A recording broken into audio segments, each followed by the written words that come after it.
Welcome to another segment with Dave and myself, and today we're going to talk about diabetes. We have a lot of people come and see me about diabetes, and we've had 4 or 5 people in the last year or so. We got them off the insulin, we got them off all different things, and I'm going to show you how to do it so that you can do the same thing. Diabetes basically is pancreatic damage. That's what it is. Your pancreas has been damaged.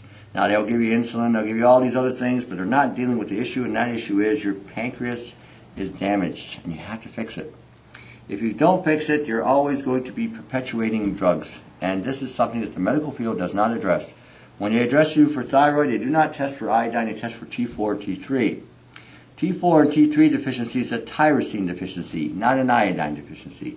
So again, instead of giving you all these drugs, you need to deal with the organs themselves and regenerating and restoring the organs. So this is what we're going to do today. Now, as you see here, we got the whole complement here and all the stuff that we put together as a tea.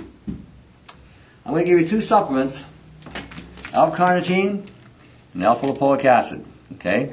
Now, when you take these things, you want 200 milligrams of alpha-lipoic acid, 400 milligrams of L-carnitine. You take that with the tea here. I've had people who, on the drugs, in Canada, they measure it a little bit differently, but the guy told me one time he was doing the drug, the best he could get his sugar down was 13. Okay, when he did this, he got it down to 5.4. It almost went to a glycemic shock because it dropped it so badly. So again, it does work. The key element here, and I don't have it here, is bitter melon. Bitter melon or chlorella, either one of those will actually regenerate and restore the pancreas, rebuild it. All right? If you're using Jerusalem artichoke or sunchoke, the bottom part of those tubers look like Langerhans. That's what will repair and regenerate the Langerhans on the pancreas. All right? So what you're going to do is you're going to weigh out all these different herbs. You're going to weigh out your peppermint, you're going to weigh out your ginseng, you're going to weigh out your cinnamon. This is real cinnamon bark, by the way. Your neem and bay leaf and juniper berry. Now, juniper berry produces insulin for the body. So this is one less thing that the pancreas has to produce because it's going to produce it for you. Okay. The other thing you're going to want to use is a pancreatic enzyme.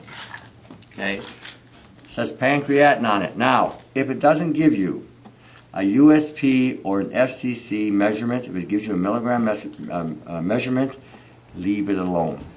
It's garbage. Okay? It has to have a USP or an FCC measurement. This one has a USP measurement, the other one has a USP measurement.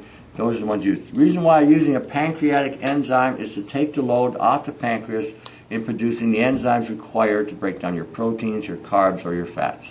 Okay? It alleviates it and takes the load off it while it's regenerating. Anybody past 40, I get them on enzymes right off the bat.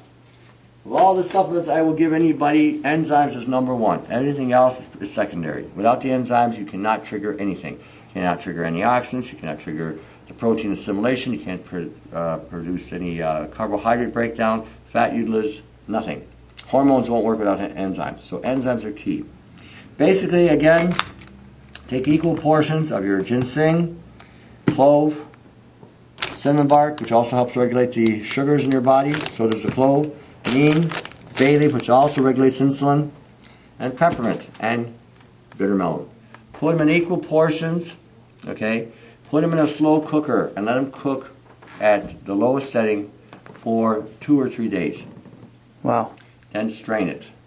Strain it, and then use an ounce of it 4 or 5 times a day.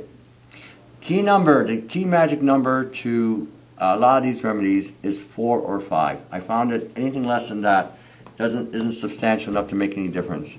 But once you start using something 4 or 5 times a day, that's when you start seeing the changes that need to be done. And you start seeing the reversal of a condition. That's what I've been observing in my years of doing this stuff. So again, I'm giving this out there too. If you're saying you're taking a vitamin or supplement and you're doing it once a day, and you're expecting it to fix your body or help your body repair, you are sadly misinformed. Okay, it will not do it. It will supply you, it will supplement you, and it will give you something for that moment, for those hours that are there. But if you're looking at repairing something, even with enzymes, I've had people with back issues, I'm giving them serapeptase, I'm giving them trypsin in combination with each other, and I'm having them do 4 or 5 times a day. And usually within a short period of time, they notice it makes a big difference on the back. It actually starts repairing the back, breaking down the connective tissue and scar tissue. So again, you need to really understand that to make something work, you got to take it in adequate amounts for a short period of time. It may take a year, it may take 6 months, it may take 2 weeks, but you have to take it in a dose adequate in order for it to work. Once you do, and once it starts to work, and it keeps working, you maintain that dosage even up to 3 months after you find that you're recovered. Then after that, you can reduce it down to 1 or 2 a day. You don't need to maintain that high dose. So anyway, there you have it. I'm going to give you the write-up on it. We'll show you what to do here. It'll be on that page as well. But basically, again, let me remind you, you can do it this way. You can take equal portions by weight, put them in, say, quarter cup of each, okay, and put them in there. Now, if you want to make it stronger, make it stronger. If you want to make it weaker, make it weaker. If you make it too strong, dilute it with water.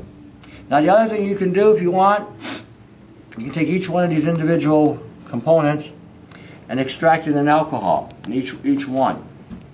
Then, once you've extracted it, then put them in equal portions in a container. Okay, 1 to 1 to 1 to 1 to 1 to 1 to 1. And then just use a tablespoon of it at a time, because when you extract an alcohol, you may get a more potent effect. But that's another means of other ways. So, but there you have it, something simple, something easy. So again, using this, if you're using the alpha-lipoic acid and the L-carnitine, do that twice a day minimum. You may want to go more depending on how bad the situation is. Drink the tea 4 or 5 times a day, minimal. I have I think a suggestion and a question. Okay. Suggestion one, like, should people refer to, say, like the Queen of Hungary formula, where you put everything into a big pot and just boiled it for, at least with that one we did for, I don't know, half an hour or 40 minutes or whatever we did, but for this, obviously 2-3 days like you're suggesting. Yeah. And I know early on in the videos you mentioned that people shouldn't be doing this in conjunction, like if they're taking pharmaceutical drugs or whatever, to watch out for that. Okay, if you're doing a pharmaceutical drug, if you're taking insulin, whatever, you can still take this with it, but don't take them at the same time. And you may find over a period of time, you may be able to reduce the insulin on it by. So I've had people drink this stuff and make this stuff, and within a couple of weeks they've quit using insulin without any problems, without any side effects, nothing. Never mix anything in the alternative. I don't care what anybody tells you. If you're taking any kind of supplement or any kind of herb, there's got to be a 2-hour window minimal, because you don't know how you're going to react. Some people may not have any reaction at all, and some people may go into an overload. Again, because you don't know the nature of these drugs and how they react in your body. They're bad enough as it is. They offer 30 side effects. Sometimes taking this stuff can offset the side effect of the drug, and that I've seen as well too. But then again, it's one of those which one does and which one doesn't. And again, I don't know for sure. Sometimes you give something to somebody like the SCT, for instance, and it offsets the side effect of the chemotherapy. And then they don't want you to take the SCT because they say it might interfere with the chemotherapy. Yeah, that's a good thing. You know, the SCT on its own can help cure cancers. You don't need the chemo. Yeah, you can put it in a pot. Even with the Queen of Hungary formula, if you want to, you can do that one for 3 days as well. It will really, really extract. I mean, usually you don't have to. Usually they would just boil it up for that day, and then they just serve it to the queen. This one, basically, we want it to extract it as strong as we can. Bottle it in glass bottles, nothing plastic. You can refrigerate it, or you don't have to refrigerate it. It's up to you. Either way, it works. It's not going to hurt it one way or the other. And just use it. Now, the other thing too, since they've got this going, no bread. No grains, zero, nada, no exceptions. I don't care if it's quinoa, I don't care if it's spelt, gone, out. Bread, pasta, cereal, corn, rye, gone.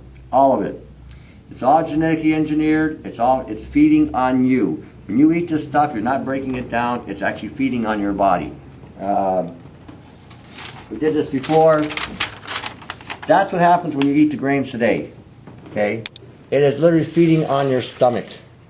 Then it's clogging your intestinal tract here, okay?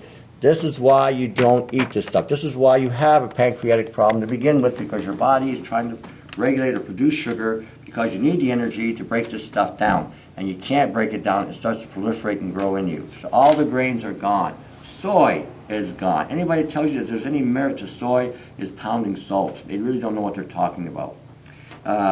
Any of the high glycemic sugar foods, Grapes, raisins, bananas, watermelons, dates, gone.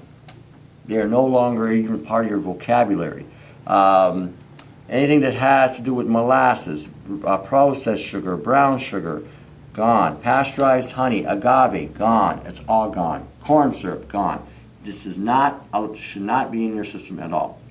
Okay, you got to purge out this excess overload, the yeast and the sugars in your body, and you got to allow this organ here to recover and to heal. You can't do that if you keep loading it up with the wrong things.